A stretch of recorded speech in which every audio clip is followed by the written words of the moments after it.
Somehow, Leonardo da Vinci did, like, a wardrobe change in between being robbed. Not only a wardrobe change, but he went to, like, the salon and got his beard done.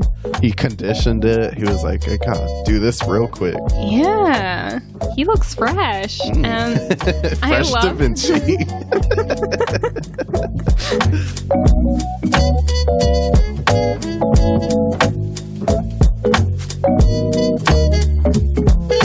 Hello and welcome to the Art of Costume Blogcast. I'm Elizabeth Joy Glass. And I'm Spencer Williams. Elizabeth, what's good?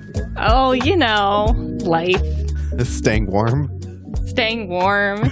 I'm down to one day job. Life is good, Spencer. Oh, nice. No wonder you're in a good mood. What's the temperature like over there? 30, I believe. In the positives or the negatives? Positive. Okay. It's not minus. Oh, it's 26. Uh-oh.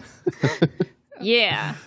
Today it's like 72 in Los Angeles. The birds are chirping, you know. I hate you. In Pasadena, we have parrots, so there's like tropical parrots flying around.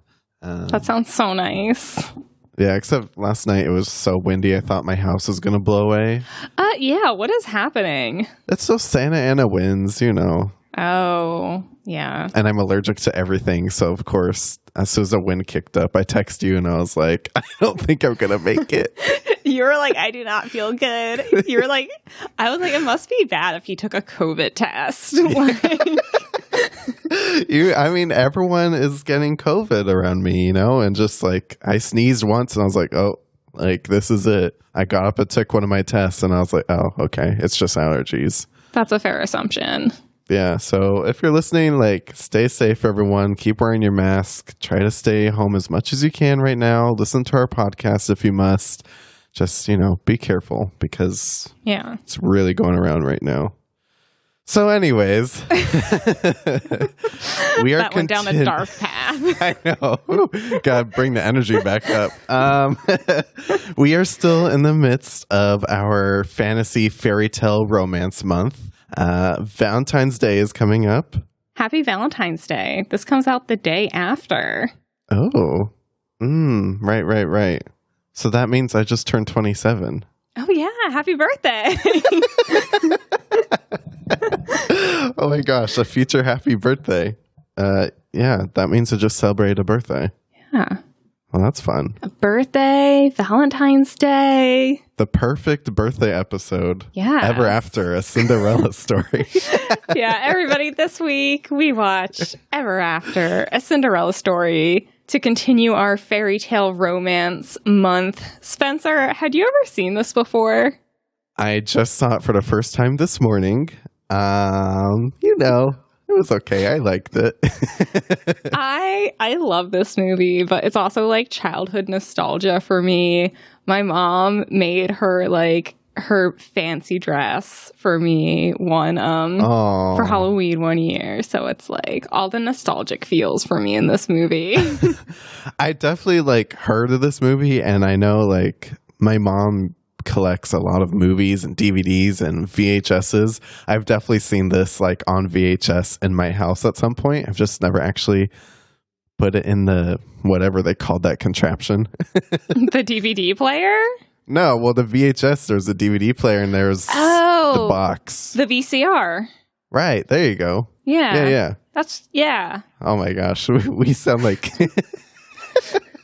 We sound like Gen Zers when we are definitely millennials. Right. I'm sorry, it's been a long time. Yes, I've never seen a movie. I liked it. It was good. I'm just not like a big, romance fan, but I liked it. I definitely think that Prince Harry had a lot of red flags. And Prince Henry? Is that what did I say? Harry?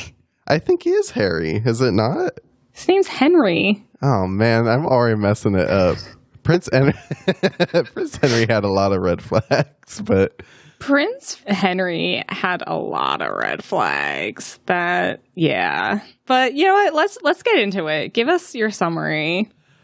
All right, Ever After, a Cinderella story. Danielle de Barbarac lives a seemingly wonderful life until the world's favorite stepmother, Anjelica Huston, comes to town. The Baroness Rodmilla de Ghent comes to town shortly after Danielle's father marries a baroness, and coincidentally, he passes away about 10 minutes later, so that was really sad. 10 years later, we watch as Danielle becomes a servant to the baroness. One day, so is it Harry or Henry? Henry. Oh, man. One day, Prince Henry runs into Danielle, beginning a Cinderella story we all know and love. That was cute. That was very cute. And if in the past 20 years you haven't seen this movie, too bad. We're spoiling it. Yeah. Well, that was a spoiler warning. And Yeah. Pretty much. Let's do it. Let's get behind the wardrobe, Elizabeth. So let's go behind the wardrobe. This was brought to us by director Andy Tennant and one of our favorite costume designers here at the Art of Costume Blogcast, Jenny Beavan. Jenny Beavan, you're back. What's going on? Oh, what just happened? I almost knocked over a photo. Oh, my goodness. Throwing my hands around in celebration for Jenny Beavan.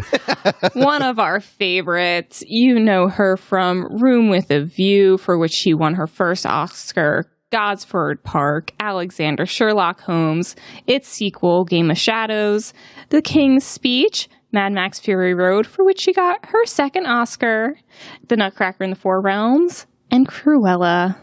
Oh, Cruella, our very first episode of the Art of Costume Blogcast was with Cruella and Jenny Beavan. Whoop, whoop. It really was. And unlike Cruella, Jenny Beavan has done like 0 interviews about this film. Seriously, that is where my behind the wardrobe facts end. There are so little. I had to keep them all in the episode. Because, I mean, this movie is over about 20 years old at this point. Over 20 years old. It came out in 1998. So back then, people like really weren't interested in costume the way we are now. They really weren't interested in film the way we are now, where I feel like there's a niche for like every department. So like creators of films are interviewed a lot more. And back then, unless you were like the director or the actor, you simply weren't. Right. I mean, that's kind of the beauty of this podcast, too, and why we do it, to shine light on the incredible costume design through the ages. So I'm excited to get into Ever After and talk about all these crazy costumes because the costumes were really good in this film. So I'm ready to talk about them. Oh, yeah. This is a costume flick, if nothing else. Let's take a quick break. And when we come back, we're going to take a journey back in time, I guess. Yes, we are, Spencer. Yes, we are. We'll be right back.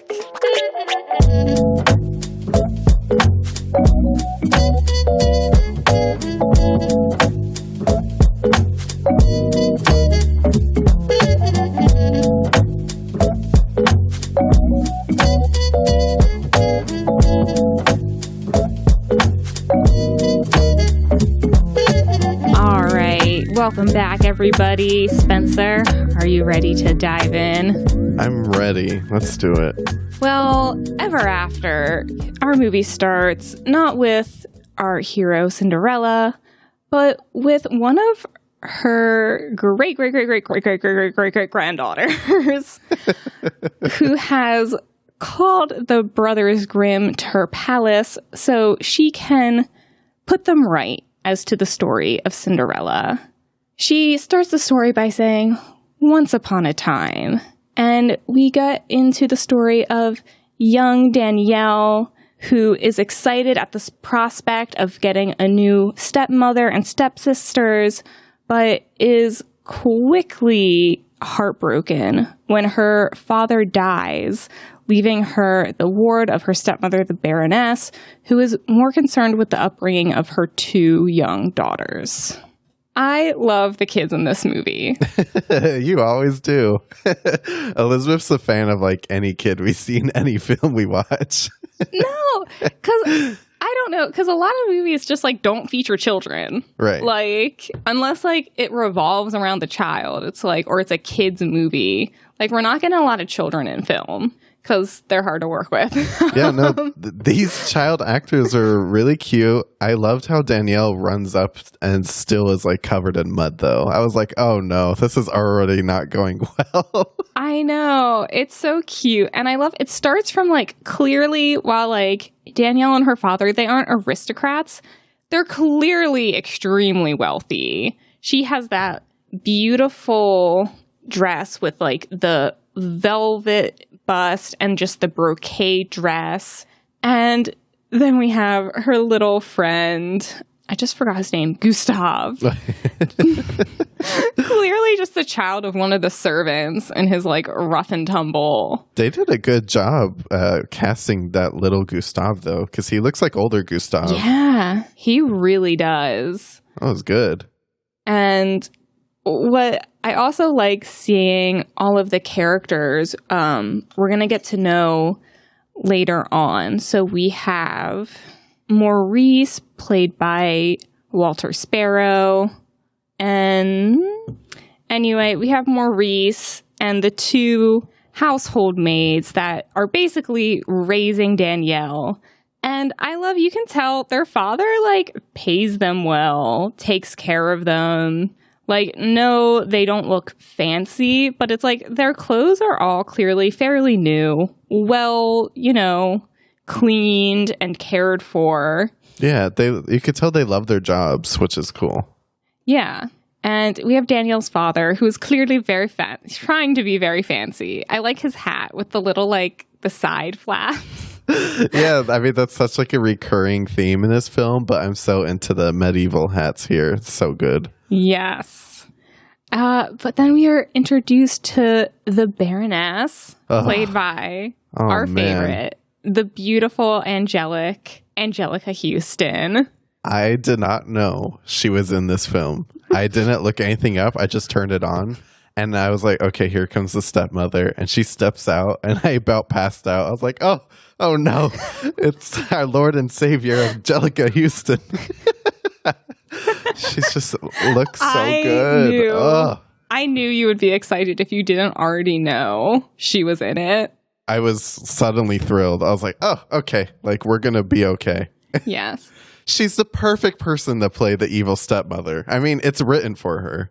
She is. She really is. And I just love this, how you first see her, because it's like, you know, she's a baroness. Clearly she like comes from some money.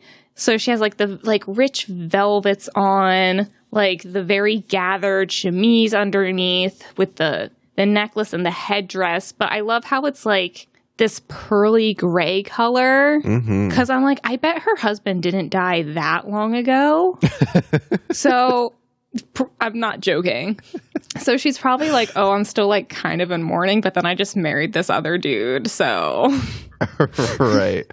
Oh man. And this is a film sponsored by Velvet. I mean, there's so much good Velvet in this film, and I'm a sucker for Velvet. I know. Like, just looking at Jacqueline's dress, that green head-to-toe velvet dress she has on, that just like fully green velvet gown, beautiful. And then also Marguerite with the velvet and the brocade and the bright red.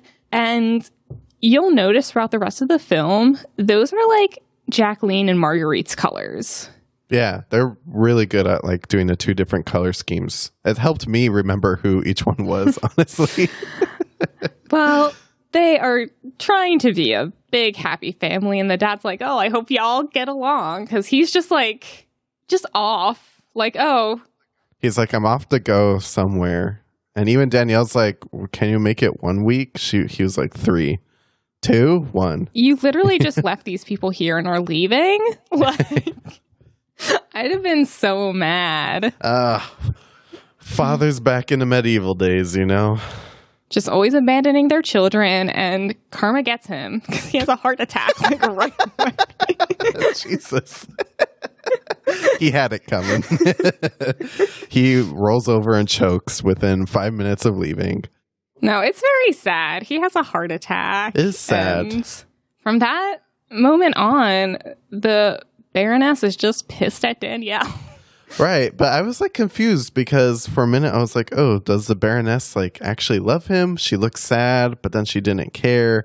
I was really I'm still at this moment torn. I'm like, did she care for him or did she not? Because she's a great actress. Yes. I think the Baroness did care for the dad a little bit. I think she probably married him out of convenience. Because back in those days, since she didn't have a son with her other husband, she probably like did not inherit any of her husband's money. So she kind of had to like get married. And he's clearly wealthy. I feel like he's probably a merchant of some sort. So she probably was just like, I'm going to jump on that and save me and my daughters.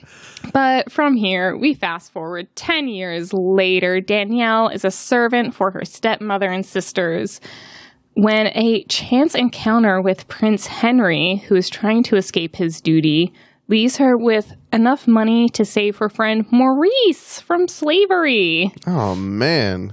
This is dark. This is a dark Cinderella story, by the way. Well, it's like Renaissance France. Dark times. Dark times. Also, maybe you should try sleeping next to your fireplace. It'll keep you warmer at night. We don't use our fireplace like that. It's not that sort of fireplace. This is what I have an electric blanket for, so I don't have to be sleeping in a fireplace. Cinderella Elizabeth. Yeah. Reading Utopia. Yeah. Yeah. I love how her father brings her that book and he's like, it might be a bit dense for an 8-year-old, but here, have it anyway. And it's like, yeah, that is too dense for a 10-year-old, but okay. Yeah. Thanks, Dad. But we get Danielle her look for basically most of the film, unless she's like running into Prince Harry or Henry. Now you have me saying it. Unless she's running into Prince Henry.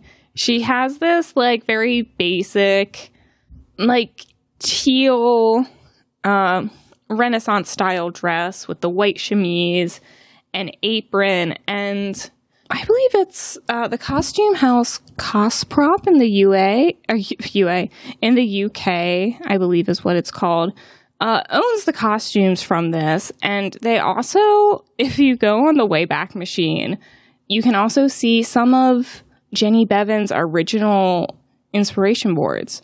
So here we have just like, it's kind of like basic like medieval paintings of like a woman with her hair unbound, the detached sleeves, a very similar bodice, and then some just attached fabric samples with the brocade and the linen we see on Danielle.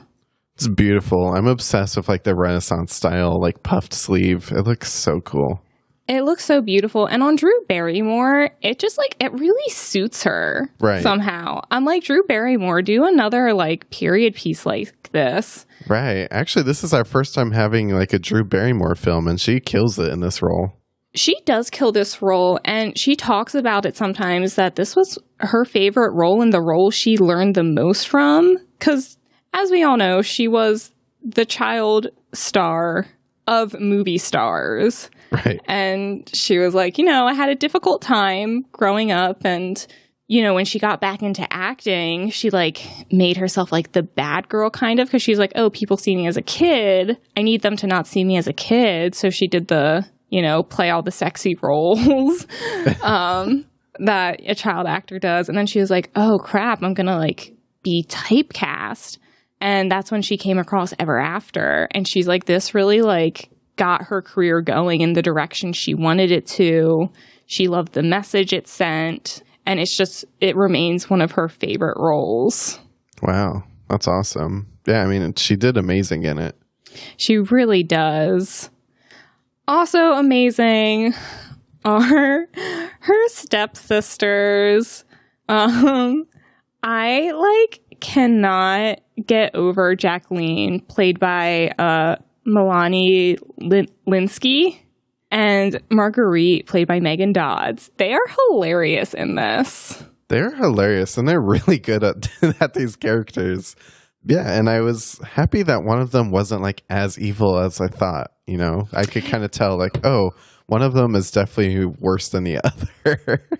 Yeah, Jacqueline's very sweet. And again, she has those wonderful Renaissance, like, layered puff sleeves, which I'm like, ooh, yes. And, like, that, like, really beautiful, like, greenish brocade. And then Marguerite, she's just like, I'm just the most beautiful person in the room with her, like, it's like almost like an orangey color dress. And, of course, the Baroness, Anjelica Huston, just rocking the black. Oh, just sitting at the head of the table, just looking as beautiful as ever. I'm just obsessed with her. I know. And we get to see the maids who have raised Danielle again, and they are looking rough compared to when we last saw them. Yeah. They're definitely not getting paid as much as they used to, if at all. If at all. I kind of feel like they might be indentured servants or serfs, technically, and that's why she was able to sell Maurice. But they're clearly not as well taken care of as they were under Danielle's father. But we got to take a quick little detour because Prince Henry hates being a prince and decided to escape. And his parents find this out because the king just decided to march into his room in the middle of the night.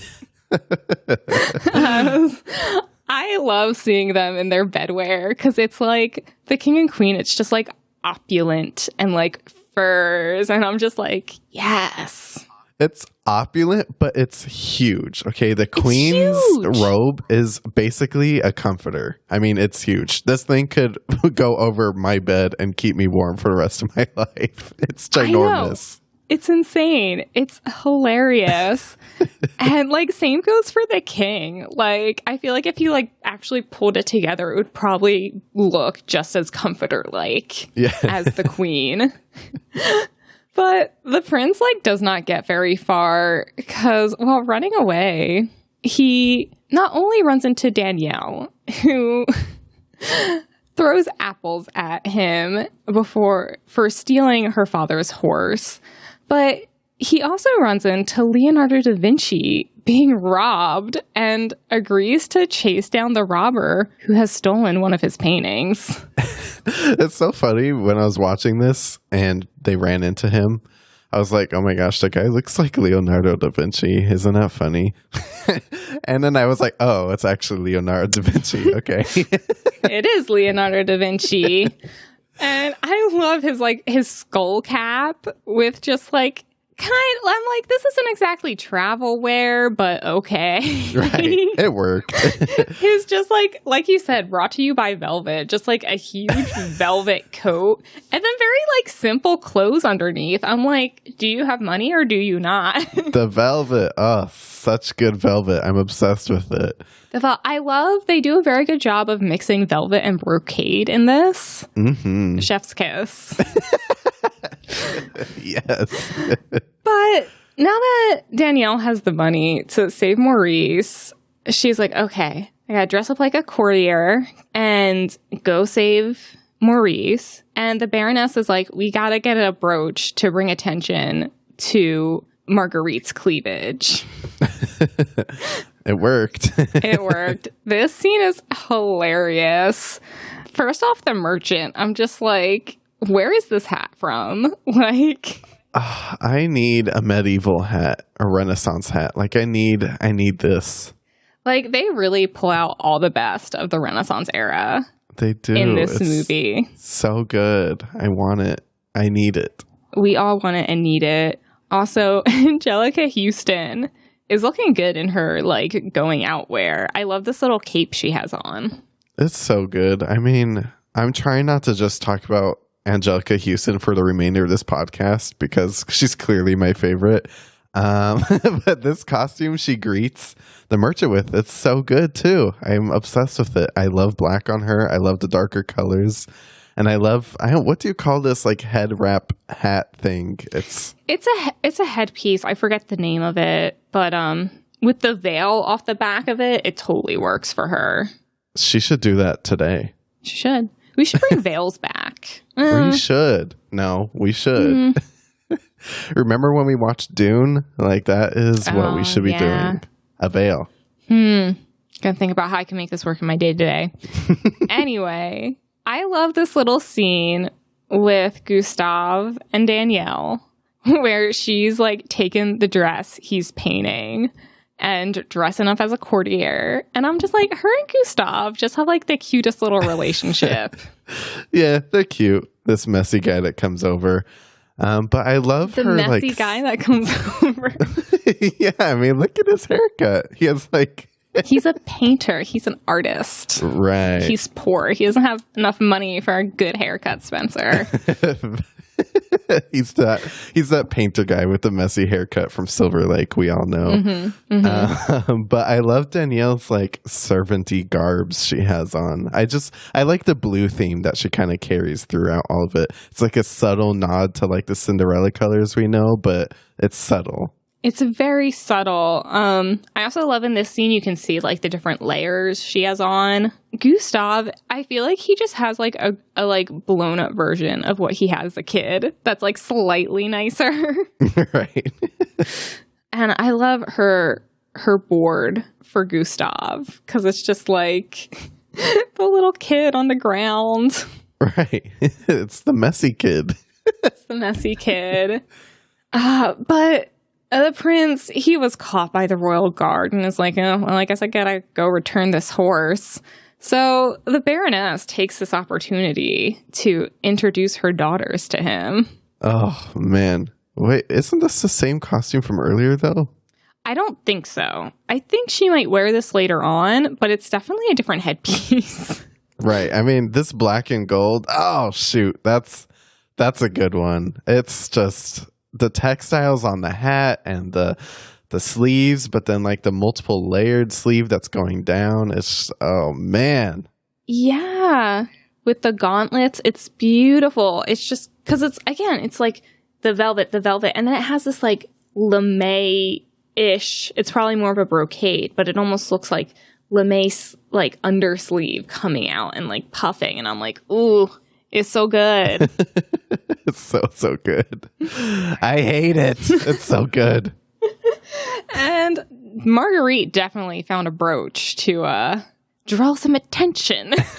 Well, Jacqueline was like, I'm gonna stick a feather in my top, and I was like, And I love how you can tell that like Marguerite is the favorite daughter because like, okay, she had something different on at breakfast than when they were going to the market, and then this is an entirely different dress where it's like Jacqueline has clearly just been wearing the same thing all day.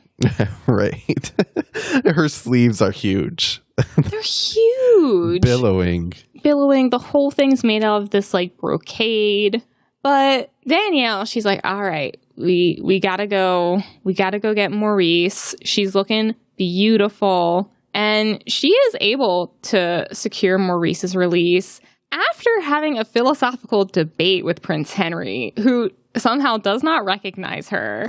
And I had that question too. She doesn't recognize him. And he's like, ooh, who is this like hot girl who likes to tell me I'm wrong about things? And she gives him her mother's name, Nicole de Lancre. Ugh, if you don't love me at my apple throwing, you don't deserve me at my green velvety dress. I'm just saying, she looked barely different. I mean, come on. Right? This dude, Prince Henry, get it together. I know. That's part of the whole, like, class discussion in this movie. It's like, he didn't recognize her because he didn't even look at her. Right. When she was throwing apples at his head. Oh, man. Red flag. Red flag number 1. Actually, red flag number 2, because stealing a horse is red flag number 1. He totally could have gotten a horse before leaving the castle. Let's be real. Right. Come on, man. But she wears this, it's beautiful gold with the green velvet sleeve. It's very simple, but it definitely makes her look like a courtier when she pairs it with the gold and pearl snood over her hair. Like, it's like she upgraded herself in like 2 minutes. Oh yeah, that was quick. She would pull this right together. I was like, how does she do that? I'm just gonna comment on the velvet sleeves again. Just velvet on velvet on velvet. I love it. It's great. Like the velvet, the brocade, like you hardly see unless it's for like the like shifts, you hardly see like a regular piece of fabric in this movie. It's all brocade and satin. And then even the prince, it's like, I feel like the first outfit we see him in is like almost like leathery. Right. It is. It's just tan and simple. But I'm like, with the crest and like the purple velvet cape, how did like you expect to get very far? I love the thing across the prince. It almost looks like a bib. It comes up multiple times in this film, and I'm like, is he wearing a bib? Right? For those listening at home, I'm referring to literally a bib that you use to protect your shirt when you're eating. It does look like a bib. And I'm like, in comparison to his guard buddy, I'm like, he kind of looks like kind of dumpy. Like, right, he does. His guard buddy, he literally looks like a French painting. Like, I'm obsessed with it. He does. And it's like, oh my gosh, you're even putting like, it looks like the guards are wearing velvet too. I'm like, they are fancy. Oh man. With just like the slashed sleeves. Can you imagine when Jenny Beavan showed up to these fabric stores? She's like, hi, I'll take 300 yards of all of your velvet. Actually, I'll just take all your velvet. Give me all your velvet. And they were like, ugh. They were like, okay, all right. All of it. Get it now. Take it off the shelf. I need it. Somehow, Leonardo da Vinci did like a wardrobe change in between being robbed. Not only a wardrobe change, but he went to like the salon and got his beard done. Right? And he got himself like a nice new little hat. And like his that's clearly the same like coat he was wearing before, but like his like shirt and stuff, it has this great little woven pattern to it. It looks very nice. It looks really nice. I was like, ooh, look at his beard. He just got a nice shower too. He conditioned it. He was like, I gotta do this real quick. Yeah. He looks fresh. And fresh Da Vinci. I love how he's the only one to notice her shoes don't fit. And I'm like, Da Vinci knew from the beginning that she was not a noble woman. He knew. Right. But back again, just like the detail Jenny Beavan shows in this movie. And I feel like the mark of a truly good costume designer is how well they dress their background. Because it's like, not only do you have a good vision, but you have really good management skills. Because that's usually, assigned to like their assistant or like one of the other people on set to dress the background, and they just approve it. But it's like, she has great management skills. And because these background extras and the featured extras, like this older woman gets featured a lot. They look incredible. And yeah, I mean, it's amazing. But was she nominated for an Oscar for this one? No. Wow, that's crazy. I mean, it's talking about Jenny Beavan. She did the same thing in Cruella. Like, even like we were talking about all the extras in that film and like the punk revolution, it felt so real. She did the same exact thing back then with Ever After. Every single costume is gorgeous if you look around in the background. Must have been so many costumes. I can't even imagine. So it's so impressive. Yeah, and she's even dressing them in velvet. I'm like, okay, Jenny Beavan. The velvet. But, well, Danielle is off with Maurice. The king, the prince, and the queen have an argument. The Baroness is like super mad that Danielle didn't tell her about the prince stealing their horse. But this doesn't matter because Henry's like, I gotta find out who this Nicole woman is because I think I love her. And the king's like, well, you're supposed to marry the Princess Infanta of Spain, but I guess we can have a mass ball for Leonardo da Vinci, and if you can find someone else to marry before that, you can marry them. Yeah, so chop chop. Chop chop, Henry. The royal costumes are incredible on the king and queen, though. They are incredible, and they have a very specific theme with the red and the gold. It's like, ooh, you want everyone to know your royalty. I also love that they can't stand each other, too. They're like, ugh, this is the worst. I hate this guy. I love Henry. He's like, arranged marriage never made anybody in this room very happy. And it's like, oh, you just called your parents out. The trauma. He's like, you hate each other? I hate you? This whole situation sucks. Oh, man. Yeah, but the king and queen, they look great. I love the king's doublet with that gold embroidery. I'm like, this is kind of like their main costumes throughout the film. They don't get like a ton of changes, but that's like a very like little attention to detail that really just like ups the status of his character in a really good way. Right. I love the jewelry. They look so expensive. They do look so expensive, and the queen is just like blinged out head to toe in every single scene. I love it. As she deserves, because she's a queen, literally. She does deserve it, and she's the only one who's like, can everyone just calm down? Yeah. And her and Henry, they're like having a discussion. She's like, Countess Nicole. She's like, I don't know who that is. But we see Henry's kind of like main costume for the rest of the film, which is this beautiful black, I guess like a doublet with white pants, white undershirt, and like these tannish boots, which I'm like, this is like very like, he's clearly like, I'm the cool prince. Yeah, the prince is like, he has like stages. He either looks like really dumpy or he looks nice. And I feel like right now he's in between. I like the black top. Pants aren't really doing it for me. I don't know. But like the prince, he's confused right now. He doesn't know what to do with his life. And I just feel like he threw this on. Yeah. But I do love when we get to see Danielle harvesting honey with these great old-fashioned beekeeping suits. This part stressed me out because they're wearing the beekeeping hat, right? They take care of the bees. Then they lift the hat up and basically take it off. But the bees are still there. I mean, they're still swarming around. Yeah, but like because the hive's not actively open anymore. So if they're just like walking through calmly, the bees aren't going to bother them. That's what they think. I never trust a bee. Do you think the bees are just seeking revenge on all of us? That's exactly what I think every time I see a bee. Well, the Baroness very quickly receives news of the potentially canceled engagement with Spain and the ball. And she is like, all right, ladies, especially Marguerite, you gotta look good. You hate all your dresses?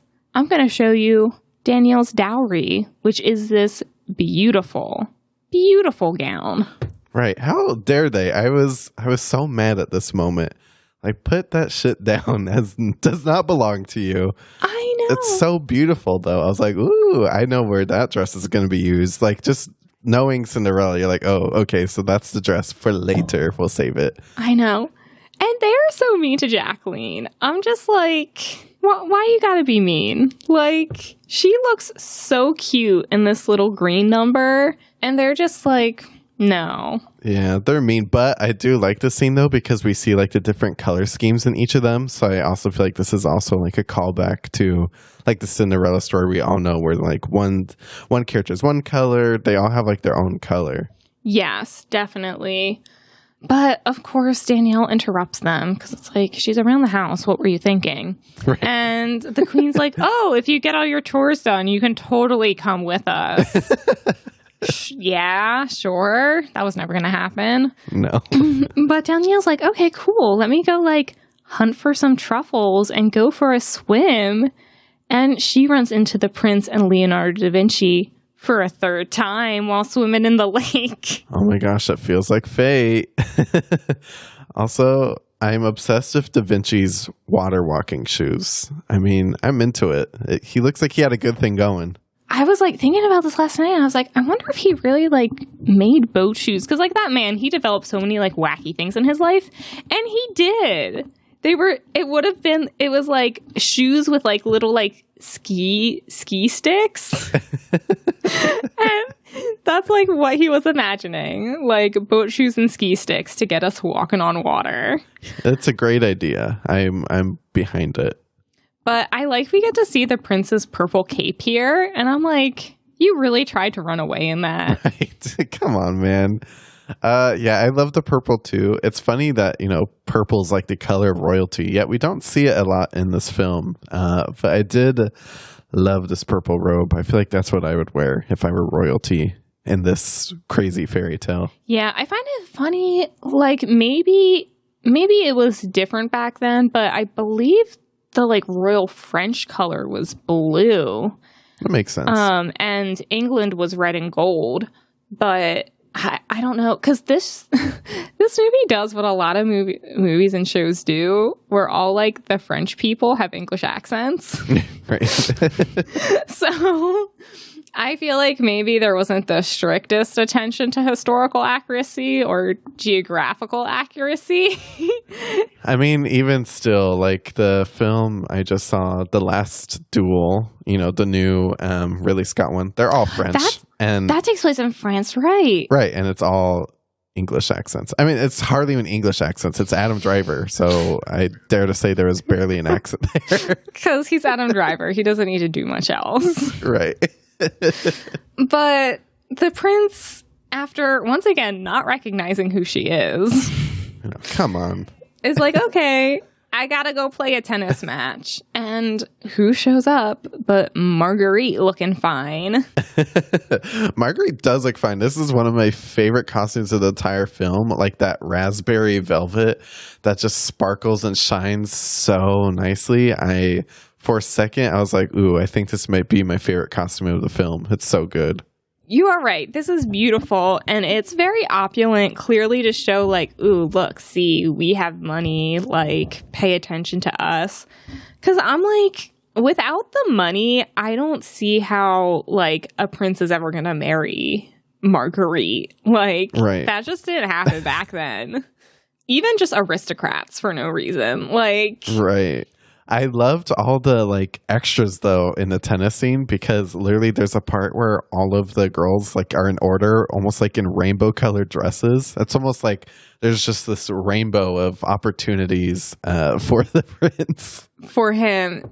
I also love this because first off, I love seeing old-timey sportswear because it doesn't make any sense. It's not like functional for sports in any way. No. But it's what they wore. And I love how he has this just like all like white and cream tennis ensemble. And I'm just like, is that really practical, sir? It looks like what the Marquis is wearing is a little more practical. He looks like he's wearing something like Harry Styles would wear today, like to play tennis. The Marquis? Yeah, definitely. And I also love when Prince Henry falls into the audience and they put like stuff his shirt with like their handkerchiefs as favors. And I'm like, I know. He's not tracking down any of you. What are you thinking? Yeah, this is just messy. It's just messy. And through my research online, scouring many a website, I found this beautiful portrait that I'm like, that was definitely the inspiration for her dress. Oh, yeah. That's so cool. Jenny Beavan was definitely looking at like a lot of old portraits. I mean, this to the point from this old portrait, that red raspberry velvet. Oh, it's so beautiful. Such a great dress. So beautiful. Not so beautiful is the unwelcome guest that Danielle is forced to receive. It is Pierre LePew, played by Richard O'Brien. This guy sucks. He's the worst. He is like so creepy, weirdly sexual with her. And I'm like, sir, this is not appropriate. I love when he's like, yeah, I'm old enough to be your dad. Yeah. Still want to marry you. Yeah, I was like, I knew he was evil when I saw the earring. I was like, oh man, that's like a piratey earring. Don't trust this guy.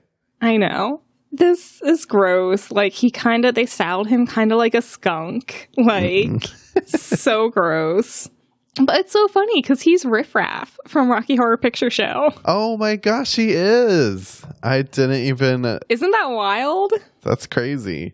I mean, he might as well look like his character from Riff Raff, because that's all I saw was like this evil little lurking guy coming out of the shadows. So Nice. Good connection, Elizabeth. Yeah. We also have Danielle with the other servants there, and I love how they like kind of upgraded their wardrobe a little bit because they're like, oh, we're going into town. We should probably look a little nicer. Yeah, they didn't want to look too poor. But Danielle has to like run away, throw a chicken and run away because the prince decided to go on a little walkie walk through the market with Marguerite. Not the chicken. I love, like, how does he not put two and two together in this movie? I don't know. The prince, red flag. Red flag. Kind of not smart. He's not. He's really not. Everyone listening right now who's like obsessed with the prince, they're like, man, red flags, people, red flags. I mean, he's got his looks at least. Yeah. He's a prince. Does he really need much else?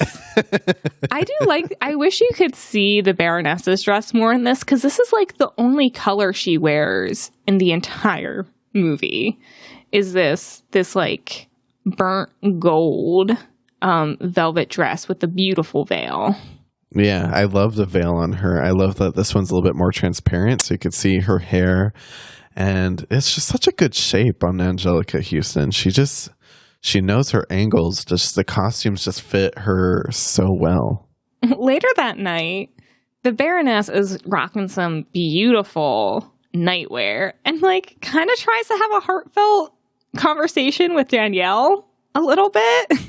Kind of. I started to fall for it. I was like, see, I knew that she's a good person. I wanted to believe it. And then I was like, I don't know. But then I kind of feel like the Baroness I feel like she feels like she actually had like a good heartfelt conversation. Like I feel like the Baroness walked away from it and she's like, wow, that was so sweet of you. I felt like for a second she imagined the life they would have had if her father hadn't died. Like she probably would have gotten to like care about Danielle and, you know, have some sort of relationship with her if money wasn't such an issue. So I think she's kind of like, sucks that your dad died. Can I just say that I would pay any amount of money to brush Anjelica Huston's hair, though? That's okay. I mean, come on. You were thinking it. I wasn't, but she does have good hair, so it would be nice to know what that's like. Oh, just me, I guess. There's no way. I'm sure everyone listening to this podcast agrees with me. They're like, yes. Mm-hmm. Sure. Yeah. But I love her chemise for bed because it's so voluminous, and then she has a good brocade robe with a fur trim, and I'm just like, how are you affording this? Like she clearly only cares about herself when Danielle is wearing the same shabby dress day in and day out. Oh my gosh, her sleeves though, they're so tight. I can't imagine wearing something like that to bed. Well, I mean, how else was she going to keep them up? They would have like flown all around and her arms would have gotten cold.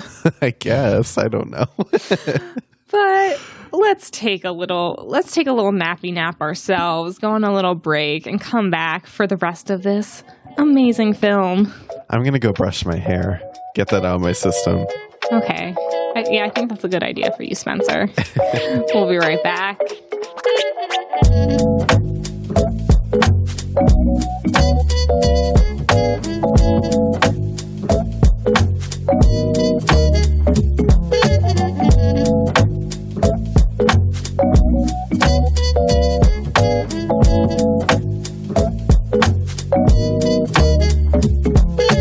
Spencer, are you ready to get into the rest of this movie? Let's do it. I want to go to a ball. You want to go to a ball? A ball's coming up. But first off, Prince Henry kind of surprises Danielle at her house and is like, hey, you want to go on a date? Is that how it works these days? Apparently. He's like, I'm going to a monastery. That's a hot location for a steamy date. Ooh. She's nice. like, Prince. She's like, a library? Sure. I'm like, you weren't going to go out with him till he said library. But she's wearing one of her sister's dresses. And it's funny because it's the one the Baroness held up when they were looking for something for Marguerite to wear to the ball. And the Baroness was like, blue is Henry's favorite. And it's like, ooh, now she's wearing his favorite color. Oh, I didn't even notice that. All of a sudden, Danielle just has the nerve. She's like, do you know what? I'm going to make this happen. Yeah. But the Baroness and her stepsisters are at church, and we get to see a character a little better that we saw once before. It is the royal page, played by Toby Jones. Oh, Toby Jones, not this guy. Every time I see him, I'm like, oh no, the evil guy's back. I love his character, and he is being bribed by the Baroness to kind of get them information and an in with the palace. And he's like, oh, I have an in for you. Give this to the queen. She'll think it fell off her, and you can go to tea with her tomorrow. Oh, nice. That was a good one. Did you know Toby Jones is the voice actor for Dobby the house elf? You're joking. Yeah. Well, I'm not joking. I love him. Oh, that makes him like 1,000 times better. I forgive him for being Dr. Zola. Evil. I forgive him for all his evil roles for simply being Dobby. I don't trust this guy. Aw. Just like Timothy Spall. No trust at all. But I love the guards' outfits because they're just like kind of silly. And I'm like, yeah, France would just kind of have like silly royal guard and page outfits. Yeah, it makes sense. It's believable. It looks ridiculous on him, and I love it. Excuse me, it is so great. But he does what Anjelica Huston asks, and they have secured tea with the queen the next day. But Danielle and the prince are not having quite as good a time. They get lost on their way back and are attacked by robbers until Danielle makes them laugh. So they all go party together. It was so funny. She straight, like he said, you could walk away with anything you could carry. So she picked up the prince, and I was like, yeah, yes. I love it. This movie has a couple really good, like, comedic moments that are just, like, perfect. Oh, yeah, so good. That is one of them. I loved all the costumes in this scene. The robbers, so believable. They did a great job costuming the robbers. Yeah, because it's like, it's leathery, it's woodsy, everything. They really took like the time to distress everything and make it just feel like, yeah, we've just been like roaming around the woods, like just looking for people to steal stuff from. But then there's so much fun. Yeah, there was a good time. It made me want to party. I'm like, ooh, I want to party with some robbers and burglars. Right? Just out in the woods. It looks like they're in a cave having a good old time. But I also like this scene because you get to see like Danielle's like chemise and like kind of like the it's almost like a half corset she has underneath her dress. And I'm like, I just like it because it's like you don't get to see that very often. I also love how she never brings back her sister's dress, clearly, because they do not come back in their own clothes. No, I was so confused by that. Okay. I was like, the prince has one of the robbers, like, jerkins on. She has something on from the robbers. Like, it looks cute on her, I will say. That's, like, a very good look with the belt. Right. The like leathery jacket and the belt. Good look. But I'm also like, they clearly had a good time. They fell in love in that cave. Aww. But the Baroness is like super mad that she stayed out all night and is like, well, you can't go to the ball. And she decides to also whip Danielle for punching Marguerite after they were like, yeah, we're stealing your dowry. What are you going to do about it? Punch Marguerite is what she's going to do about it. She had it coming. I was very pleased at this part. Yeah, she totally had it coming. But then she's like, okay, I got to go meet the prince, tell him who I am. She can't do it.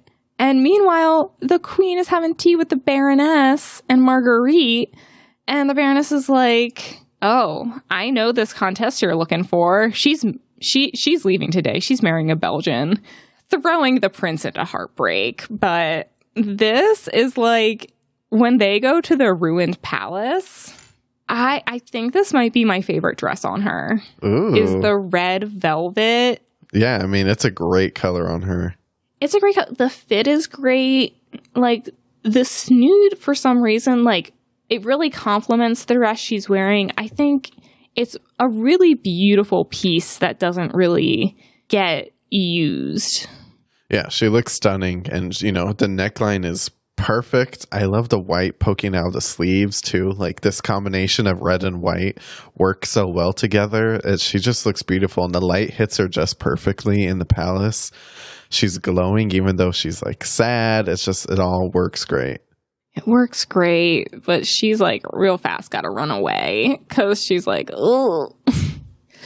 But this scene where the queen is having tea with them, I was like, this is a moment when costume just makes something so funny. When Marguerite has her little fit and she's like throwing her dress around. I'm just like, oh my gosh. I was so shocked by this. I was like, Marguerite, keep it together. You're so close. And yet she threw like a little fit. I'm like, oh, come on. It's over now.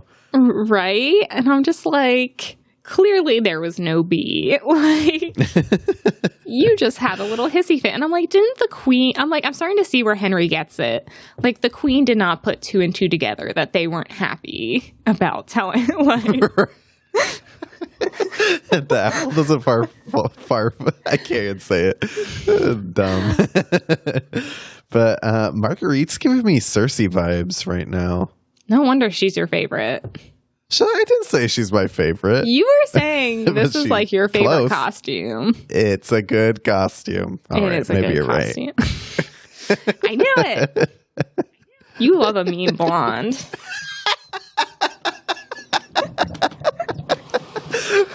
Oh my God. No, you did not just say that. That knife was way too deep, Elizabeth.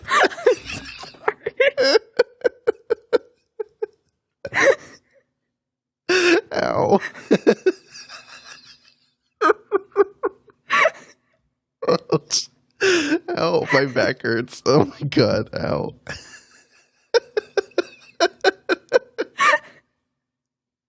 I'm crying. I'm very sorry, Spencer. I didn't mean to hurt you like that. Ouch, okay. Anyways. Can we change this topic? Trauma. So the Baroness locks up Danielle so she can't go to the ball and fall in love with the prince. So the servants send Gustave to get Da Vinci, who frees Danielle and gets her ready for the ball. Okay, yeah, let's get to the ball. I'm loving all the costumes, just even outside of the ball. Everyone just looks so nice. Everyone looks nice. There are great masks. I also love this guy Gustave comes up to who he thinks is Da Vinci. Right. Like, he definitely has like a Da Vinci look about him, but like clearly that's not Da Vinci. Yeah. Even I was like, that's not Da Vinci. He doesn't have the Da Vinci beard. Might I say Gustave looks good too in this scene. It's about time. I don't know how that outfit fit him, but okay. Right. Not to point something out, but I don't think the costume works on both characters, but whatever. No, they seem to be different sizes, but you know what? That's one of those things we're just going to skip over. I gotta go. I think my favorite costume here is Jacqueline's horse costume. Yeah, that's a good one. Except I was so uncomfortable when she was making horse noises with the other guy. That was a little uncomfortable, but it's a nice little meet cute. Like, clearly they were both abandoned at this ball. No one's looking at them. And they were like, oh, someone else who likes a horse. Okay, let's make this work. My favorite costume has to be stepmother Baroness Anjelica Huston's look with the horns. She looks like the devil, and I love it. Right? Like, they don't like play it up or anything, but it's like she's nothing in particular. She's the devil. That's what she is. She's the devil. Like, Marguerite's a peacock, because that's exactly what Marguerite is. Yes. And she's the devil. Like. And I guess Jacqueline's a horse? Really? Is that what the stepmother decided? That's fucked up. Right?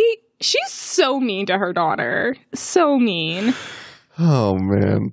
But none of this matters, because right before the king announces Henry's engagement, Danielle walks into the ballroom. Oh, yeah. This is some good stuff. Looking stunning.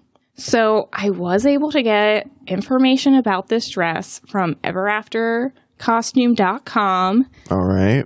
Let's hear it. The creator of this website was emailed by a woman called Jane Law, who actually created the Breathe dress, is what it's referred to as. She is a very accomplished seamstress, cutter, and patterner. And she had never worked with Jenny Beavan before, but she was referred to, one of Jenny Beavan's assistants referred her for this film because they needed some extra costumes for Anjelica Huston. So Jenny Beavan, she called Law and while she was on vacation in Florida and was like, hey, can you fit Anjelica Huston for 2 gowns real quick? We start filming in France in 2 weeks. And Jane Law was like, yeah, sure. Why not? Nice. And it's so funny because Jane Law, she's from England, and she's like, well, I'm in the States anyway. I guess I'll go. Right. Go for a fitting with Anjelica Huston. And she didn't even have her and Jenny Beavan, they go to this fitting and they didn't even have a tape measure. They had to go buy one. Oh, come on. They were not prepared. No. But she gets 2 of Angelica's beautiful gowns finished and on set. And Jenny Beavan's like, hey, could you go talk to Drew Barrymore for a second? And in her email to everaftercostume.com, Jane Law said Jenny Beavan, had already created the special dress for her. Drew was very sweet about it, but she just felt that it wasn't special enough. It wasn't wasted. She wears it elsewhere in the film. So this was not supposed to be the dress she wore to the ball. Oh, there's another dress. I wonder what it was. A lot of people think it's the blue dress she wears to the library with him. But I love a costume conspiracy. Is this our first one? I think so. Ooh. Yeah. It's not confirmed which one it is, but okay, well, people believe it is the blue library dress. Do you see how I just perked up? I was like, conspiracy. Yeah. But like she said, Drew Barrymore was very sweet about it, but she's like, this is not special enough for this big moment. And I gotta say, none of the dresses she wears before this are I agree. None of them would have been as impactful in this moment as this gorgeous piece is. Look at all this detail. It's stunning. I mean, there's so much to it. My eye doesn't even know where to look because it's just all brilliant.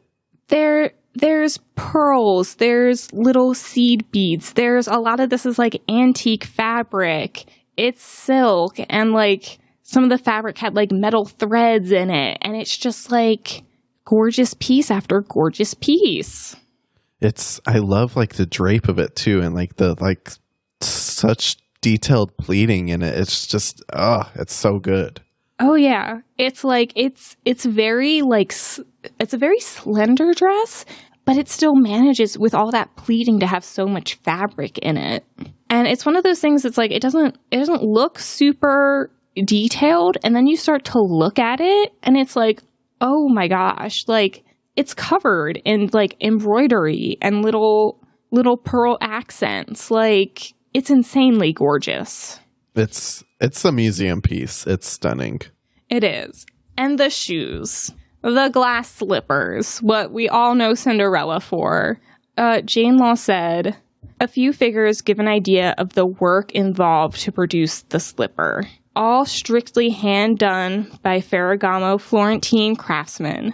50 hours of labor, 200 silver pearls, 1,000 tiny glass beads, and meters of silver thread. The upper was woven and embroidered by the expert hand of a haute couture embroiderer. Wow. I mean, that is so much detail into like 2 little slippers. Yeah, and it's like they're definitely like a story point. Like, right. It's not how he finds her, but it's kind of like they have to be perfect. They have to be perfect. It's the memento he keeps of her.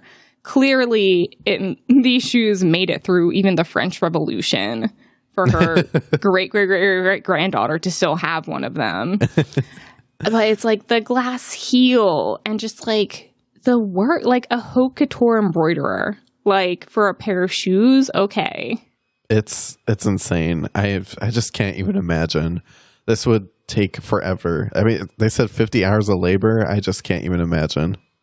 Another interesting part of her costume is the makeup, because it's a masked ball, but she doesn't have a mask. She has this beautiful, subtle, glittery makeup. And Kim Green, who was Drew Barrymore's makeup artist on the film, she actually has a tutorial of how she did it online, and she kind of talks through the process of how they got to this look. And after Kim was brought onto the film, they made a change to the script where they were going to have Da Vinci paint on Danielle's mask for the ball. And this made Kim just like freak out because she was like, I am not Leonardo da Vinci. Like, this is not my skill set. I don't know what you want me to do. She says in the video, she's like, I was ready to tell Drew I'm going to hop on a plane and go back home. Because she was like, I don't want to do this. But Drew, she was like, she calmed her down and they did some tests. Drew Barrymore, she really wanted a butterfly mask. But the studio said no. You can see like the test they did on the side, which I'm kind of like, I can see why they said no. Yeah, it looked messy. It looks a little messy, but they had 2 different reasons. First, they were like, Da Vinci never drew or painted butterflies. So, no on that. Right? Nerds at the studio. So they were like, no to the butterfly. And second, they were like, we can't see her face. She's the star of our movie. We want to be able to see her face. So a more subtle approach was decided on that is inspired by a butterfly. So we get this very beautiful, subtle makeup over her eyes and forehead. And also, you can kind of tell in the scene, but it's not really something you think about. She doesn't have any lipstick on in this scene. Right. I didn't notice it. Yeah. Because they were like, where was she going to get lipstick? So they were like, nope, she's not wearing any. Makes sense. I mean, it looked beautiful without it. Oh, yeah. It's the work that goes into this look when she does it in her tutorial. I'm like, that's a lot of work for something that is very subtle. Like, it's the amount of work that goes into things that you think are like so like delicate and subtle in these movies is insane. But at the ball, the Baroness embarrasses her and she literally clips her wings, which I thought was such a great symbolic moment. Yes. She reveals Danielle's identity and just embarrasses her and Henry in front of everybody. And Danielle's like, okay, whatever. Like, I guess that's over. I'm just going to work and live and hope to have a good life. But the Baroness is like, well, he still might marry Marguerite. So in exchange for everything she had sold to Pierre LePew, she gives him Danielle. Oh, so sweet. Right? I was like, the Baroness is so evil because she keeps like blaming all these missing objects on the servants and like garnishing their wages. And it's like, you were selling them and then like getting double money for them? What is wrong with you? Right. I was so confused by that. Even I didn't see that coming. Yeah, but now we have Pierre LePew showing up and he looks so evil and is all black. I don't like this guy. Yeah. His twirled mustache, I'm just like, sir, not Silver Lake. Like, I don't know what you're doing here. Oh, but man. Then we get to one of the best scenes in the entire movie. when Henry is about to marry the Spanish Infanta and realizes he can't marry her and leaves to go save Danielle. Right. This is when I think I texted you and I was like, this movie is so dark. Like the fact that this film was like totally like, oh, women are property in this film. It was just so disturbing, but yeah. Because that's how it was. Like, although this is a dark Cinderella story. But it's great because we have the two sets of kings and queens, which I'm like surprised the Spanish king and queen even came. Because most times princesses just got like shipped off and like that was that. They would like Amazon Prime a princess over to France. Basically, yeah. I loved the Spanish king and queen though, because I loved the colors of their garbs, because that to me was like very Spain. I could totally see it. The like blackish gold in it. I thought it was really cool. Yeah, with like that charcoaly gray color. It's really good. The king and queen, who have been at 100 this whole time, turn it up to like 110 yes. with their wedding outfits. I love the queen's the white, I guess, shawl she has with the fleur-de-lis embroidered on it. Very beautiful. Very like, yeah, I'm the queen of France. And then everybody else in this scene is looking great. I love all the different kinds of bishops and how Marguerite and the Baroness act like they're in mourning at this wedding. I know. The Baroness is they both are wearing like black veils. It's so dramatic. So dramatic. And I love Jacqueline's black hat. Because they clearly wanted her to wear, like, a veil, too. And she probably just refused to do it.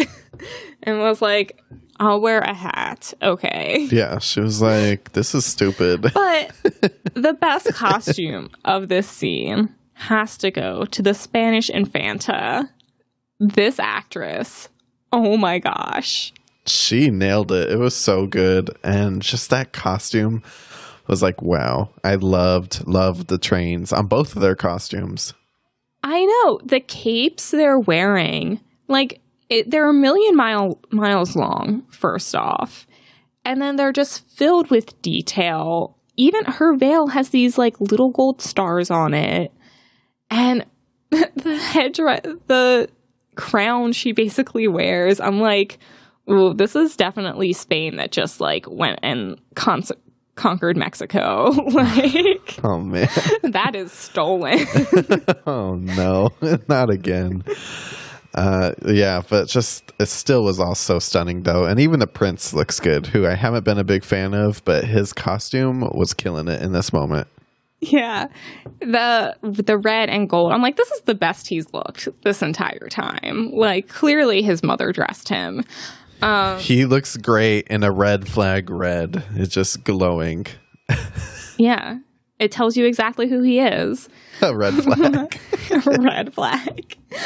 But just like this whole scene, and like as you watch the costumes like go slowly down and just like wrinkle around the two of them, I'm just like, this could not get any funnier till you see the man she is pining for. Right. What's happening here? He had a nice little like robe though. It was like just in case he did get married, you know? Yeah, it's this like beautiful black with this like rich gold embroidery, and it's like clearly he's like some sort of noble for him to be there in the first place. Right. And she just runs over to him like this is an actual option.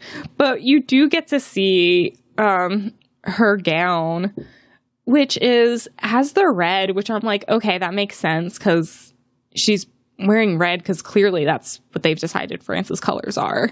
And then that like gold, that like orangey gold, which I feel like just like really makes her like glow and pop in this scene. We're back to Maurice because the prince is like, where's Danielle? Or Nicole, wait, no, Danielle. Because he keeps forgetting what her name is. And Maurice is like, she was sold. And he acts like this is like some impossible situation that she should be sold to somebody. And it's like, dude, do you not live in this time too? He's like suddenly all disturbed, even though he just a couple days ago or months ago, like had a full freak out red flag moment and like embarrassed her in front of the entire kingdom. But whatever. I love the storyboards for Maurice though. Like, yes. Very just like this very like dignified painting alongside these like illustrations of someone who's just like haggard and beat down by life. And it's like, at this point, he is a combination of those two. Right. It's so good. He's like you said earlier, they're going into town, so they have to look like presentable, but they're not nice. They're durable. Yes. While Henry's on his way to save Danielle, she is busy saving herself because she is not going to put up with Pierre LePew's disgustingness. Right. If she was a swordsman, why didn't she help the prince back when they were being attacked by the robbers? She clearly knows her way around a sword. I don't think she had a sword. Oh, someone should have tossed her one. But remember, in this movie, women are property and don't know how to do anything to the rest of the world. Well, I'm so glad that she got away from Pierre because that guy sucks. I know. And I love how he's like, I want to marry you. But he, like, won't even treat her well. It's like, maybe if you treated her well, like, she would marry you. Like, maybe give her some new clothes. Like, I know. She's wearing that dumpy outfit from earlier. Oh, man. Yeah. And she doesn't even have her cool sleeves anymore. Like, oh, man. She's deflated. Symbolic reference. She is. She's deflated. But it doesn't matter because she doesn't need the prince to save her. She has saved herself. But the Baroness, unaware of Danielle and Henry's marriage, gets a summons to the castle, which they think it's all about Marguerite possibly marrying the prince. But she is summoned to the palace to answer for her behavior. Oh, yeah. And she does. But she answers, though, in a really great costume, though. Like, they showed up. She was wearing white on her head, which she, like's never done. Like, oh, it was so good. Because I love how the palace guard is like, you should come in style. Like, this was clearly the wrong way to present herself. Let's talk about Danielle's costume, though, for a second. She looked good. Oh, my goodness. She did. The glow up. Oh, wait, here are some pictures of the Baroness's outfit. Ooh, yeah, that's look that's at that. Some good stuff. Look at the slashing in those sleeves. Oh man, that is just slashing and puffing. That's what it's called. My education just came back to me. I'm obsessed with the slashing and puffing. It's brilliant. It's brilliant. But they really went all in on this last dress for the Baroness. Like, it's a museum piece. It is a museum piece. The brocade, the velvet, the lame, just like these like cape sleeves she has. Incredible. Also in this scene, we get a good look at Jacqueline, who again, just very Renaissance inspired. As you can see in her storyboard, like Jenny Beavan's research was like spot on. And it was even more spot on for Danielle's final look, where she is now royalty and ranks above the Baroness. The colors that Danielle chose, she like never wears these colors, and then suddenly it just like appears like she was just like born for this moment. Like she is the royal that everyone was saying that she couldn't, and she so clearly can. I love the red on her. Mm-hmm. And I love the inspiration Jenny Beavan took for this look. It's inspired by the Visitation by Domenico Gernaldi. I'm sorry to any history buff who says I'm saying that wrong. But it was painted between 1486 and 1490. And it's like almost look for look, the painting. It's so good. It's so good, and I especially love this costume because it's kind of like two costumes in one. Like, this is her, like, official I'm at the court taking care of business look, But then in the final scene, when she is presented with her wedding gift from Da Vinci, which is one of his famous, I believe it's an unfinished painting of his. I forget the name of it. But in that scene, she's wearing the same thing, just minus this like overdress. It's just the red velvet with you'll notice the necklace she's wearing is the same one Marguerite was given to give to the queen. Ooh, I didn't notice that. It's the family heirloom that was very precious. So they live happily ever after. Such a great film. I loved it. Yeah. I turned around by the end of it. Yeah. It's like, it does take a second to get into, but once you're into it, it's like, you're there. Right. I mean, I still feel like Danielle married a red flag. I just don't. He really broke my trust by the end of it. But you know, if they lived happily ever after, then I'm happy for them. They did live happily ever after, I'm sure. But you know what I'm interested in? Which costume ruled them all in this movie? Oh man, are you ready to play? I'm ready to play. Let's do it. The one costume to rule them all. Okay, Elizabeth, do you want to know my choice? I do want to know your choice, Spencer. This one was easy for me. It has to be the black and gold costume that the Baroness wears when she first meets the prince. At first, I thought my one costume ruled them all was the very first costume we saw her in when she came out of the carriage. I wrote it down. I was like, okay, that's a costume. I was only 5 minutes into the film. And then this one came up. I was like, no, actually, that's it. I just love it. I love the headpiece.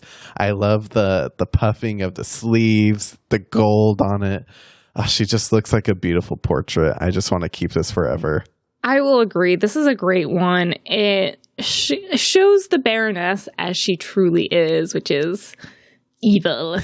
Evil. It's so Anjelica Huston, too. Like, if Anjelica Huston were to live in, like, the Renaissance, this is what she would wear. Yeah, it really is. But I gotta disagree with you. My choice is, of course, the Breathe dress. Oh, yeah. I mean, that screams Elizabeth. Danielle's beautiful gown that she wears to the ball. Not just because it's gorgeous, a lot of work went into it, but it's such a story point in the entire thing. Yeah, I loved it, and I actually thought it was going to be the end of the movie. Like, I thought they were going to get together at that part, and that would be it. But then when the evil stepmother rips the wing off of it, I just thought that was so cool, like, symbolically. So I definitely love this dress. Yeah, it's just like, from the very first moment you see it being pulled out of the trunk, it's like, oh, like that's the dress. And it's just like the fighting over it, like what it means to Danielle, like the history of the dress and just how it makes her look in those moments at the ball. It's like, ooh, this is what the movie was working up to. So good. As soon as they pulled out of that trunk, I was like, oh, that's the dress, just like you said. And I was so excited. I love that it wasn't like typical Cinderella, that with the huge skirt. Like, this was way more simple, but way more detailed, which made it beautiful. Absolutely. But everybody, you let us know which look ruled this film. Spencer, I had a great time with this movie. How about you? Me too. I loved it. Fairy tale romance. We're really doing it. We are really doing it. And we're just going to keep doing it, Spencer. Do you want to know what we're watching next week? I do. Is Anjelica Huston in it? No. Oh. But our favorite elf is in it. Next week, we are watching Carnival Row, starring Orlando Bloom. Ooh. Okay, I'm interested. I am so excited. I went into this show not expecting very much out of it, and I was pleasantly surprised. Well, I have yet to see it, so I'm really excited. Does Orlando Bloom have a bow in this show? No. Okay, well, I'm excited anyway. Excited. Carla Delevingne's in it. She's great. This was the thing that made me realize she actually could act. It's a great show, everybody. Go watch it before next week's episode. And if you liked what you heard, please give us a 5-star text review and a follow wherever you are listening to us. We would really appreciate it. Spencer, have a great week. Oh, I will. And if you leave us a 5-star review, you'll probably live happily ever after, just like Danielle. So consider it. We can't make those kind of guarantees, but you never know what life will bring. So everybody, set out to have an happily ever after week. The Art of Costume Blogcast is hosted and produced by Elizabeth Joy Glass and Spencer Williams. Our audio engineering and editing is done by Dan White. Follow us on Instagram at The Art of Costume Pod or visit theartofcostumeblogcast.com for all blogcast updates. If you want to support the show, go to theartofcostume.com/podstore. Or you can head over to patreon.com/theartofcostume for some bonus content. For more costume reviews, deep dives, and interviews, head over to theartofcostume.com, a blog dedicated to highlighting the best in costume design.